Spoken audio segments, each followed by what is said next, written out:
The IBM PS2 Model 70 was IBM's first desktop 386 machine, released in 1988. We have already restored a few of these machines on the channel, but unfortunately 2 of them turned out to be broken. So in this video we are going to repair at least one of them. I also found 2 more of these in storage, unrestored, so I guess we'll restore at least one of them too. It's kind of funny that I keep finding stuff in storage that I didn't know I had. So this is one of the unrestored machines. It's clearly missing the diskette drive here. The camera tends to overexpose anything beige, but if we move in real close, you can see how disgusting this machine is. This machine has not been stored well. At the back here we have all the usual stuff, and unfortunately no cards installed. So let's get that lid off by removing those 2 thumb screws. Okay, moment of truth. And the lid is stuck on this machine. Oh wow, that is a pretty disgusting machine. It's actually even worse inside. Holy cow, this is a rough one. Where the heck was this thing stored? Seriously. And here's your beauty shot. The layer of dust is so thick, I can barely see what it says on some of the chips. The worst part of any Model 70 restoration is the sticky foam pad. This stuff has decomposed in most of these machines, and it's really sticky and disgusting. And there's more of that stuff in the lid. It may not look too bad, but believe me, there's a lot of work cleaning that stuff up. I have already shown extensively how to remove this stuff in the Model 80 restoration, so I'll put a link to that video in the description if you want to know how to remove that stuff as efficiently as possible. And in this video I'm going to do all the cleaning off camera. If cleaning that stuff up wasn't enough, bits and pieces also tends to fall off and end up everywhere inside the machine. And I think this stuff collects moisture. So on one of these boards we had some serious corrosion we had to repair, probably caused by bits and pieces of that nasty foam pad. Underneath the speaker we have the included tool to disassemble this machine. Sometimes this thing is missing, but not in this machine. It's just disgusting. The tool is designed to release these plastic pegs. They are quite often broken, but I have ordered some printed replacements. Wow, these are really badly stuck in this machine. I have several machines with those pegs broken off, so we're gonna try out those printed replacements in this video too. The hard drive is missing in this machine too. But I think we have both drives from a large donation from one of my patrons. So hopefully we can make this machine complete again. Next we can remove the riser for the drives. It has 2 connectors for the diskette drives on the front, and 1 edge connector at the back for the hard drive. With all the tabs released, we can now remove the entire drive cage. So pretty nifty design. Now this is pretty rare. I checked and none of the tabs are broken. And it's pretty unusual, but we've got plenty of machines with broken tabs that we can fix instead. The Model 70 was manufactured with 3 different motherboards, and apparently this machine has the Type 1 board. It's quite easy to identify because it's much larger than the Type 2 board. Compared to the Type 3 and 4 board, it has the SIMM slots in the corner here. This machine has 1 SIMM installed. Now that could be really handy because I have another one of these boards that I'm having some trouble with, and I'm not sure what RAM is compatible with this board. So now we can try that board too with this RAM stick. The only thing you need tools to remove is the power supply and the motherboard. And for this you need a 1/4 inch bolt head screwdriver or a nut driver like this one. Aside from these screws at the back, there's also 1 screw in the corner here and a couple of screws on the motherboard. This board is so dusty, I'm having a hard time finding them. Everything is just grey. Camera is probably giving you a bit more contrast. The motherboard tends to get jammed in an I/O shield at the back here, so it could require some force to remove. But it should now be free to come out. Yep. Wow, this thing is disgusting, but it should clean up with a good proper wash. Okay, the nasty goo has been removed. It took me about half an hour. So this one wasn't too bad. I've definitely had worse. So let's take a look inside the power supply next. See if we have any smelly surprises. And my usual disclaimer, of course, please don't mess around inside power supplies. Some of the caps inside could be charged with mains voltage. Okay, so far 2 or 3 of these that we have worked on have been broken. So I'm really curious to see if this one is bad too. IBM used many different manufacturers of power supplies in their machines. This one is made by AMTECH, so this one is probably good. I guess we're about to find out. Okay, I think we're in. Holy cow. Wow, that is one disgusting power supply. Wow, that is just unbelievable. Holy crap. Check out these dust bunnies. This must be the worst power supply I've ever seen so far. And I have seen many. Yeah, this one definitely takes the prize. Jeez. This machine must have been used in a factory. Well, I hope it hasn't gone bad, but look at this. The grill is so covered with dust. There's pretty much no airflow through this power supply at all. So I hope it's not cooked. But I'll wash it and we'll try it out. Let's hope for the best. Okay, everything has been washed in warm soapy water, except for the speaker, because speakers don't like water. So I'm going to dry clean it. And while we wait for all the parts to dry, let's take a look at the power supply from one of the broken machines that we have restored previously. This power supply has good 5 and 12 volts, but no power good. So let's see if we can find the fault. It's already partially disassembled, because I had a quick look the other day and I found something interesting on this PCB. Check out this crack here. This PCB here is damaged. I think it's easier to see from the other side. Can you see that crack? I'm not sure if this is causing our power good issue. This PCB is really flimsy, so I'm not surprised it's cracked. So let's start by fixing this, whether it's causing our power good issue or not. The main PCB, by the way, is just as flimsy. It takes absolutely nothing to bend that board. I don't think I have ever seen a PCB quite this thin and crappy. So these Procon branded power supplies are probably not very good. I've got 2 of these and they are both broken. So if we move in closer on this PCB here, we can see the crack starts here. Then going all the way down here. So these traces have been disconnected from each other, and the same thing with these 2. So the first thing we need to do is to prevent it from getting worse. There's actually a third break here. So let's start by adding some glue here to prevent that crack from getting any worse. Okay, so to fix this crack here, we need to reconnect this pad with this pad here. And to fix these 2 breaks here, we also need to connect it to this pad here. So this shouldn't be too difficult. Let's start by adding some fresh solder to all the pads we need to solder. And then I'll add some flux here. And then I'm going to use a really thick diode lead to reinforce the PCB. Yeah, that should be good enough. And a lot stronger than it was before.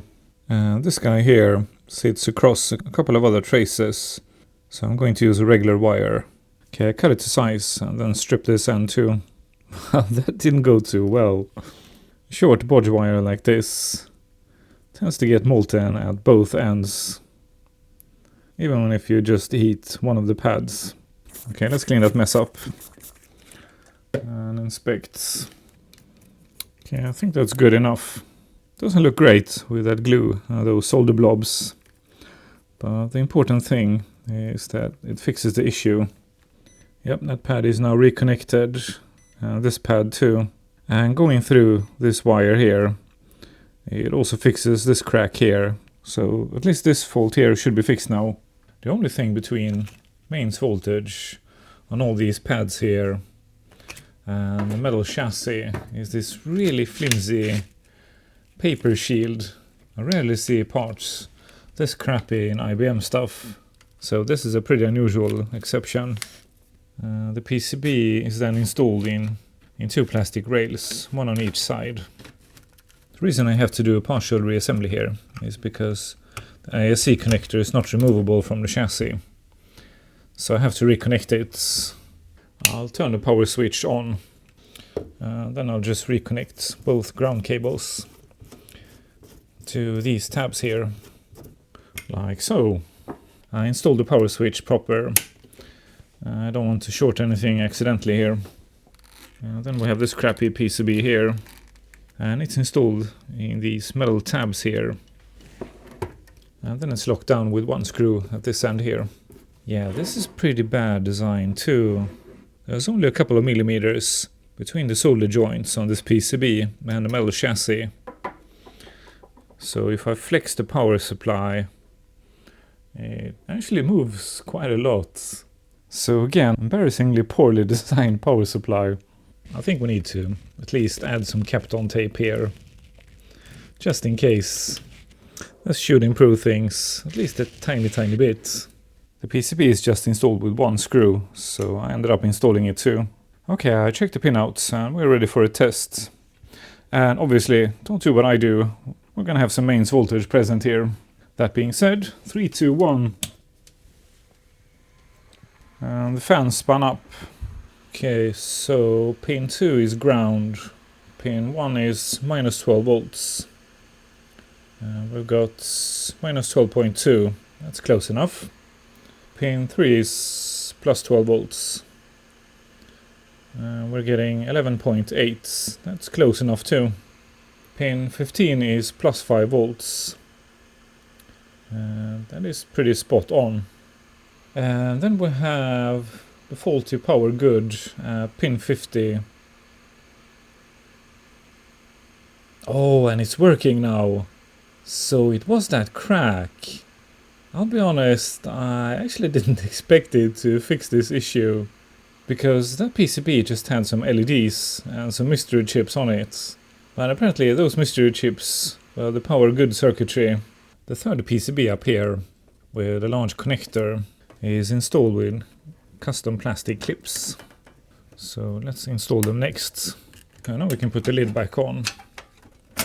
Well, my best guess is that someone dropped this power supply. That PCB being so crappy, it just cracked. I'm going to reinstall the 2 rivets after we have done a test with the motherboard. To test the power supply, we're going to use Nick's machine, because this Model 70 is fully restored and working. But let's just make sure. It's been a few weeks since I turned it on. It's counting up the RAM. And I actually got an error. So I must have changed something since I used it last time. We've got a 165, and that means we have removed or installed something. And a 201 I think is a RAM issue. So maybe I added or removed some RAM since I used this machine last time. Let's take a look inside and see what's going on here. Yeah, I think I installed a RAM expansion card here, but then I had to use it to test some other machine. This is an easy fix with a ref disk. Reference disk gives us access to the BIOS settings. So let's try with F1. Adapter configuration error 165. Just need to hit yes. It basically just tells the system that the card isn't installed at the moment. Configuration program is complete. Now the errors should be gone. Now I need to figure out where I left that RAM card. Starting MS-DOS. We're all good again. Okay, so this machine is working and we can use it to test the power supply. The power supply in this machine is made by AMTECH, so much better power supply than this very questionable Procon branded power supply. Okay, fingers crossed. Okay, hard drive spun up. The green LED lit up. And it's counting up the RAM. Yeah, that totally fixed it. So a stupid crack in one of those PCBs. So apparently the power good circuitry is installed on this small PCB in the corner here. That could be useful to know. I just remembered. This machine actually still has a minor fault. So let's fix it next. To fix it we need to remove both drives. And the riser for the drives. And then we need to undo all the pegs for the drive cage. And then remove it. So if we take a look underneath the drive cage here. If we take a look at these locking tabs here. A couple of them are broken on this machine. This is a very common fault on IBM PS2 systems. But luckily someone made a project to make printable pegs. So I went ahead and ordered some from the sponsor of this video, PCBWay. They're not just making excellent PCBs, as we have seen in many of my videos, but they also print stuff like this. And compared to buying a printer, these are way cheaper. So let's try them out. And of course, a big thanks to PCBWay for supporting this channel. So here's one of the original pegs. This is the printed part. It is slightly different, but from this side here I couldn't really tell them apart. Oh, first I thought it was slightly longer, but I think this original part here is broken off, so it's probably the same length. The peg itself looks pretty much identical. I couldn't tell them apart actually. Let's go ahead and remove one that isn't broken for a better comparison. Oh, these are so weak, that thing just fell apart. Well, half of it is still good. So we can just compare this side here. In a few years, all of these are going to be broken. So this is an awesome project.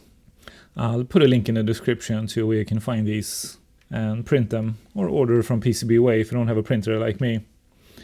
Yeah, on this side here we can see they are pretty much identical. I couldn't really tell them apart. So, great project, well done. Now let's try them out. So I'll install the black piece first, and then one of the printed pegs. Yeah, that seems to be working perfectly. The peg itself is often still good, so it's typically just a black piece that is broken.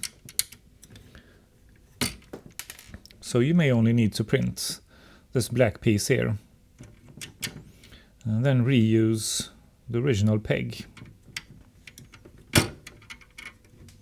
Yeah, that seems to fit perfectly too. Now let's reinstall that cage and see if they lock proper. So this is one of the pegs with both parts printed. Let's give it a try. This is one of the original pegs that wasn't broken. And this one has the ring replaced, but with an original IBM peg. Yeah, that fits perfectly too, and it sits really firmly. So these are great. Thank you, PCBWay. This machine is now fixed too. Okay, all the parts are now nice and clean and dry. And I found the 2 spare drives that came with Nick's machine. Let's start with the hard drive. And unlike most PS2 drives, this guy here only has 2 electrolytic caps, and the rest are tantalums. So this one should be quick and easy to fix.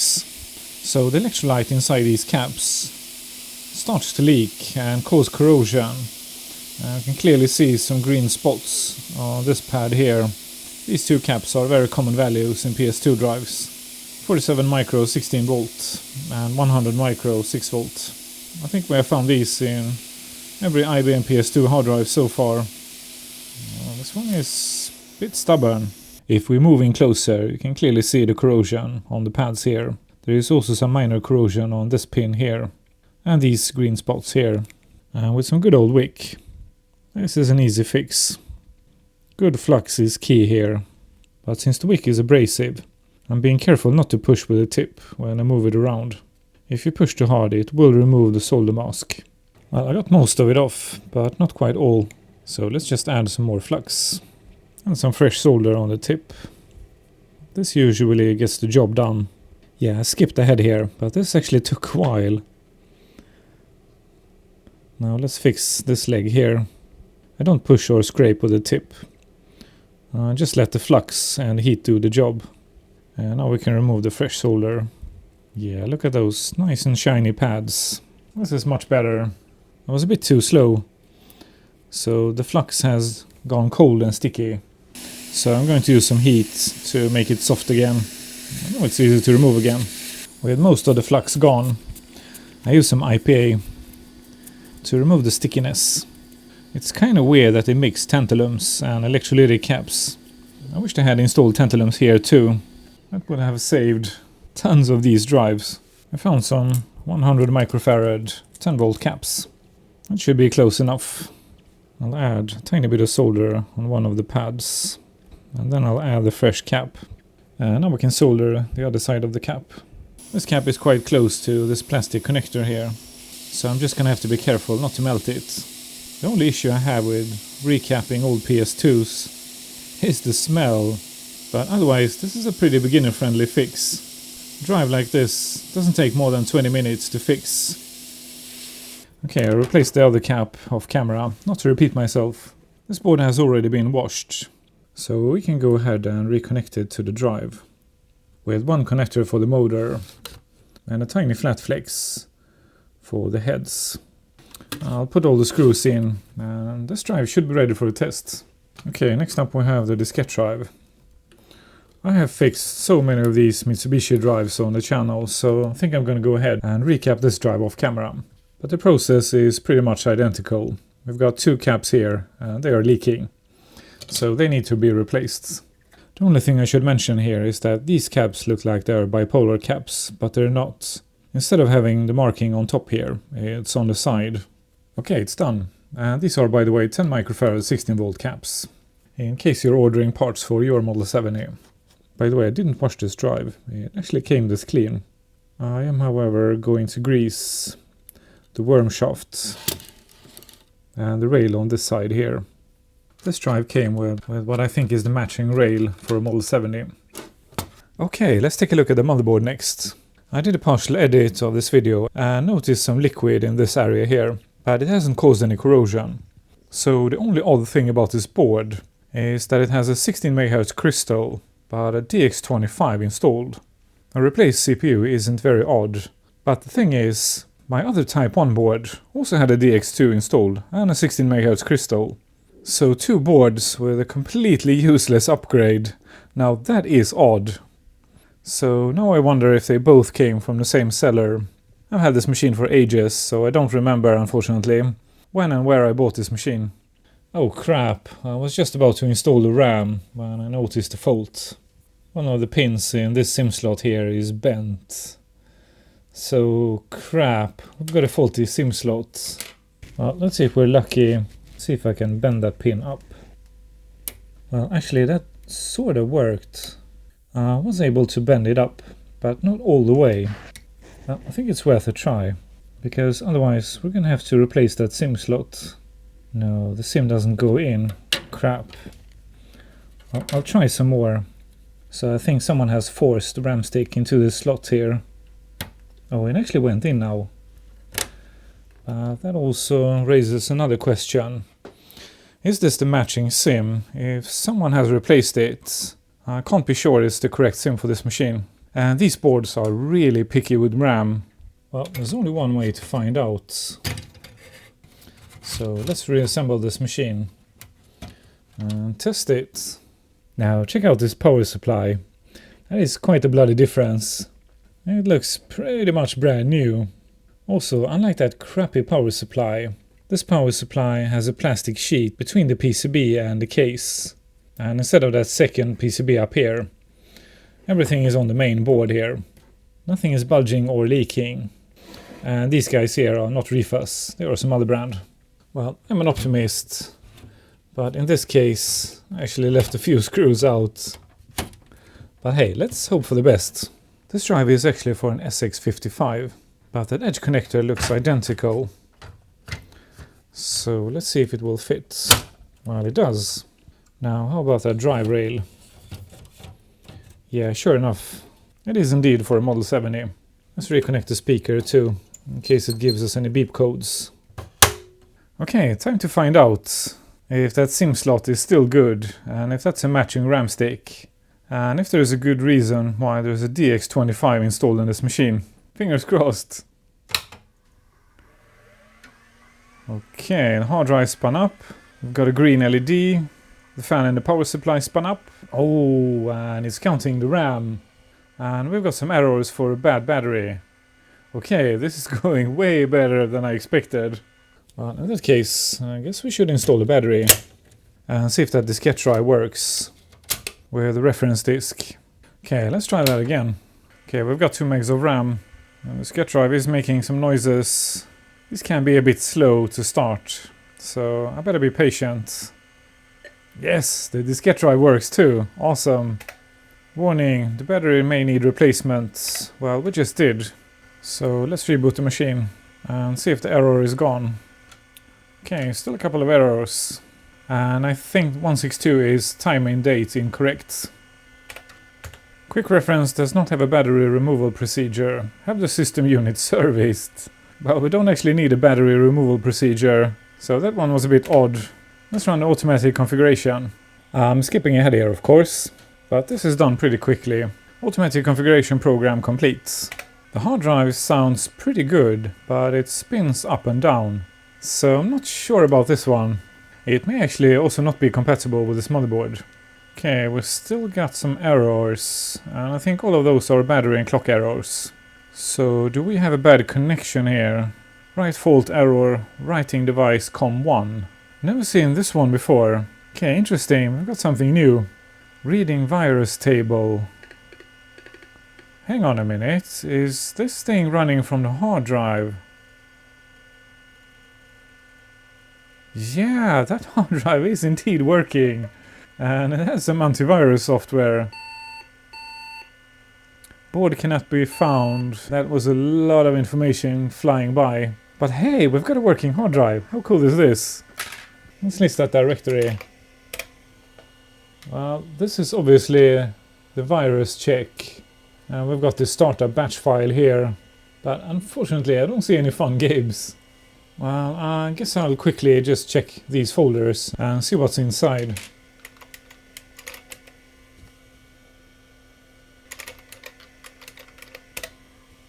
Nothing interesting in this folder.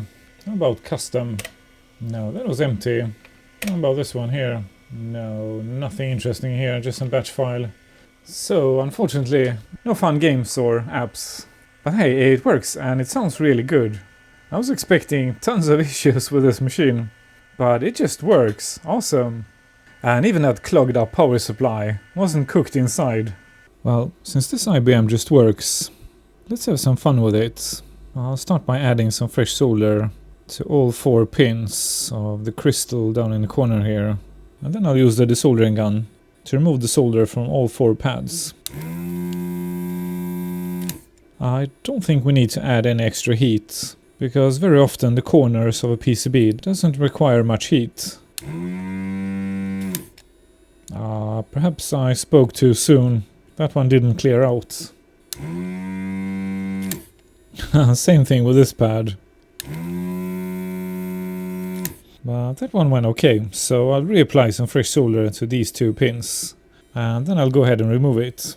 No, something is sucking up an incredible amount of heat here. So I definitely spoke too soon. Well, in that case, I'll use the desoldering gun and add some extra heat. No, that didn't work. So we've got a huge ground plane down in this corner here. So I'll reapply some fresh solder again. Wow, that is melting so slowly. That ground plane inside must be incredibly thick. Well, in that case, let's add some more heat. This is slightly risky, because if we use too much heat, we could warp the board. Okay, that worked. And that pad too, awesome. Let's make sure that all 4 pins are loose with the desoldering needle before we try to pull that crystal off the board. And yeah, they were. So here's our crystal. This guy here is a 32 MHz crystal. Divided by 2, it gives the CPU 16 MHz. Okay, the socket is soldered to the board. Do a quick test off camera with the original crystal. Just to make sure everything still works. Okay, board reinstalled in the machine. As you can see, we're running at 16 MHz with the original crystal. Well, we already have a DX25 on the motherboard. So let's remove that crystal and install 50 MHz crystal. Divided by 2, this should give us 25 MHz to the CPU. Okay, fingers crossed. Let's flip that switch and see what it will do. Oh no. It's doing absolutely nothing. Oh crap. Apparently this board can't do 25 MHz. That kind of sucks. Well, we had the same issue with IBM PS2 P70, so I'm not entirely surprised. Still, that's a bummer. Well, now we know. I just realized something here. In that first Model 70 restoration I did about a year ago, both power supplies were bad. Now check this out. It's that same crappy Procon brand in the other machine too. So I think next up it only makes sense to check this power supply for cracks too. The previous owner had already removed the rivets in this power supply. So someone has done some troubleshooting here, or at least checked inside here. If I remember correctly, this power supply was filled up with dust too. Yeah, it looks slightly different on the outside, but on the inside here it looks pretty much identical. Slightly different components. Unfortunately, I've had some issues with this brand of caps. One of these guys blew up in my 5154. So the main suspect is actually not a cracked PCB here. It is in fact these two caps. But we will check, of course. This power supply, by the way, is completely dead. So it's definitely not an identical fault. But since these PCBs were so flimsy... Oh, actually they're not. This PCB is actually a bit thicker. So they're not quite identical. They have made at least one improvement in this power supply. So probably slightly newer. But unfortunately they chose this brand of caps. But it's actually only these two. The rest of the caps are other brands. Let's pull that PCB out. Okay, everything disconnected. Here comes the PCB. And it has that same crappy paper sheet. I mean, I guess it works. But it's kind of risky. Okay, I checked all three PCBs for cracks, but I couldn't see any. And the lower PCB is just as flimsy as in the other power supply. It's like a thick sheet of paper. It's incredibly crappy. I did find something unusual over here. Let me move in closer. So this could be nothing. But check out this area here. It looks like it could be a liquid or perhaps just dried up paint. I've never seen this before. So it's worth checking for sure. Let's remove them from the PCB and measure them. I'll start by adding some fresh solder to make the removal quicker and easier. Did I do my disclaimer in this video, by the way? Can't quite remember. Please don't mess around inside power supplies. Some of these caps could be charged with mains voltage, even with the cord unplugged. Actually, especially these two guys. A really good power supply should discharge all the caps. But this is not a good power supply, so I wouldn't count on it. Okay, I installed the thickest nozzle on my desoldering gun. Yeah, that was easy. Single-sided, paper-thin PCB. These are some seriously big caps. When I remove caps, I always check if the polarity is marked on the PCB, because sometimes it's not, and occasionally it's actually incorrectly marked. Okay, we've got some kind of liquid underneath here. Okay, this method isn't perfect, but you can often tell if it's flux or electrolyte just by using a dry Q-tip. This is a bit hard to see on camera, but if you see this outer ring here that is slightly glossy, that is either old flux or electrolyte that has leaked from the cap. If it's flux, nothing will happen, but if it's electrolyte, it will often come off with just a dry Q-tip. In this case, nothing happened, so that is probably flux. Oh, I just realized I should of course have checked the fuses first, before anything else. This one is good, and this one too. This could have been really embarrassing if I had removed those caps, and it turned out to be a bad fuse. Okay, so these guys are 680 microfarad 200 volt caps, and these are RDE branded. Okay, 580. That is actually out of spec. Okay, let's check the other one. Okay, 590. No, that is actually within specs, but they are kind of marginal. I think 550 is the limit for a 680 cap. Okay, so let's check the ESR next. That is really low. That is definitely within specs.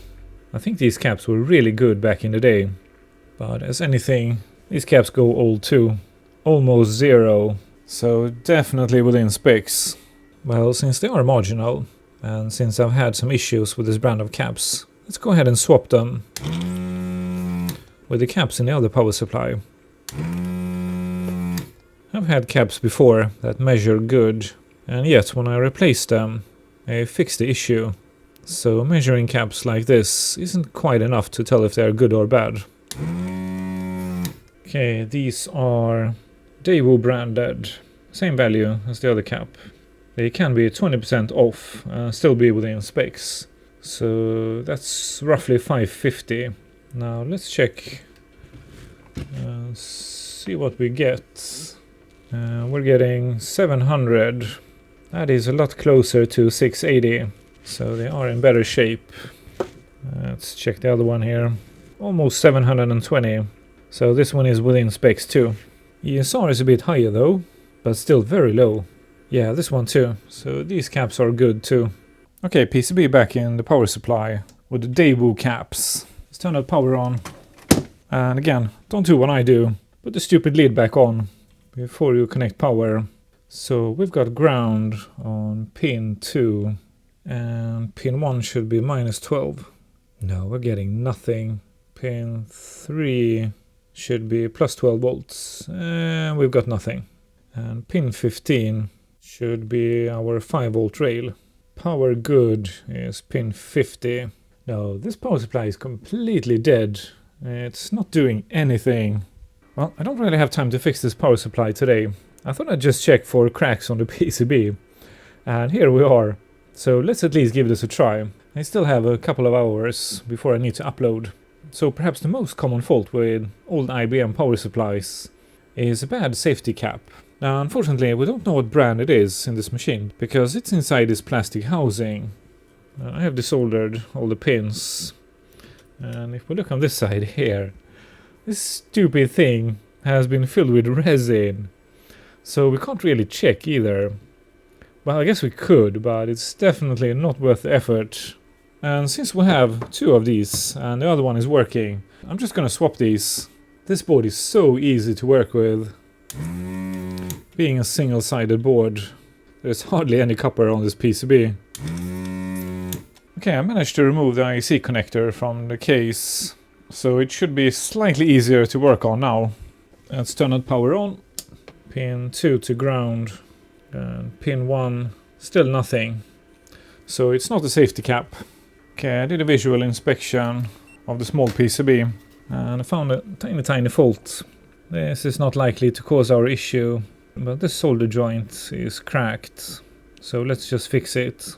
Hey, I just remembered something here.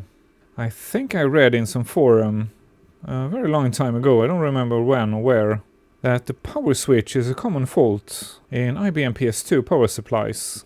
I don't remember if that thread was about model 70s, but it's definitely worth checking. Okay, let's check these 2 pins. We've got mains, so how about these guys? Yep, mains too. So that power switch is good. Okay, so mains power is coming into these 2 pads here. And both pads are connected to these fuses. This is the other side of the 2 fuses. Then it's going to the filtering module. We know the module and the fuses are good. Then it's coming out on these 2 pads here.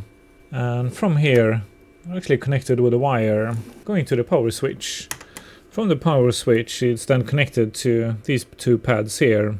And those 2 pads are also connected to these 4 diodes for rectification. So that's our next suspect. Well, in that case, we get to play with a new toy. And a full disclaimer here. They're not sponsoring this video, but I didn't have to pay for it. So it was sent in for free. I have something very similar, but that thing is old. And I mean like really old. Probably about 10 years. So I've been looking for a replacement. And I have to say it looks way nicer than my crappy old tester. Okay, I was just about to complain that it doesn't have pads, but actually it does. So you can remove the socket and install this adapter here. And now we've got pads. Yeah, this is great. And if pads isn't enough, it also came with wires. So let's give it a try. Compared to my old tester, it has much larger pads. So that is a very nice improvement. and it's showing up as a diode with a forward voltage of 558 millivolts. Okay, so that one is probably good. So let's test another one. This one is good too. How about this guy? That one is good too. And the last one. And unfortunately, that one was good too. Okay, so nothing wrong with these diodes. Well, you can test all sorts of components with a tester, but I think it's mainly a transistor tester, so let's test a few transistors. Let's see if we can connect it directly to the ZIF socket. I'm not sure, those legs are a bit short. Maybe just about. Transistor NPN. Okay, and this part is a TIP152, and it is indeed an NPN transistor, and apparently designed to use in automotive ignition. So what the heck is it doing in a power supply? Okay, so how about this guy here? I'm gonna have to remove that heatsink to see. Well, it's an ST part. Actually, I wasn't able to identify this guy. It's an ST part, and it's marked BTB 08.600B. So I actually don't know what the heck this is. Let's see if the tester can tell us. Test in progress. And it shows up as a 65K resistor. So what the heck is this part? Okay, I pulled Q1 from the other board, and it's marked the same way. 68K resistor. Some stupid mystery part. But it's probably not broken. Okay, this guy here is hooked up to a heatsink. Okay, now what is this? It's a Motorola MGE 13007B, I think. And this guy is an NPN bipolar power transistor for switching power supply applications. So let's test it. NPN transistor. Crap, this one is good too. Okay, Q5 here. Yeah. Has a heatsink too. That was an identical part. NPN transistor. Unfortunately, I wasn't able to find a datasheet for Q14 either. It's an ST part marked TYN116. So, are we on Mission Impossible here? If we can't even identify the parts, how the heck are we gonna fix this power supply? And it just shows up as a 60 ohm resistor. So, crap, is this some kind of custom part too? Okay, finally a standard part. This is just a regular 7912. Minus 12 volt voltage regulator. Now, can this thing do VRMs? No, it can't. Well, no wonder. This is not a transistor. This is a voltage regulator, so... Okay, next we have Q13. This is an ST part. TIP112. It's an NPN transistor. And unfortunately, it's testing good too. And our last guy here is actually bolted to a really big heatsink. Okay, and this guy here is an MBR 3045 PT, and it's a switch mode power rectifier. It has some really thick legs, so I had to use the clip leads. Let's see if it's recognized. No, it's not. Well, I don't have much experience fixing up huge switch mode power supplies, and especially not crappy ones like this one. So if you are more experienced than me, then let me know in the comment section what we should check first. And I'm going to continue this repair in another video. And I still have one more machine that is completely unrestored and untested. So there will be at least one more Model 70 video on this channel. And I just received a very big box from Mouser with parts for the G74 projects, the low serial number Commodore PET, and an IBM M51. And the overclocked IBM PS1. So I guess I'll record one of those projects next. If you found this video interesting, consider watching this video next. If you have already watched it, hit the bell icon below and set it to all to get a notification from YouTube when the next video is out. I will end this video by saying thank you to my patrons, I appreciate your support. If you want to support me too, consider becoming a patron. Patrons get ad-free early access. If you like this video, let me know with a thumbs up and a comment. If you're a regular viewer, consider subscribing to this channel. Thank you for watching, I'll see you next week.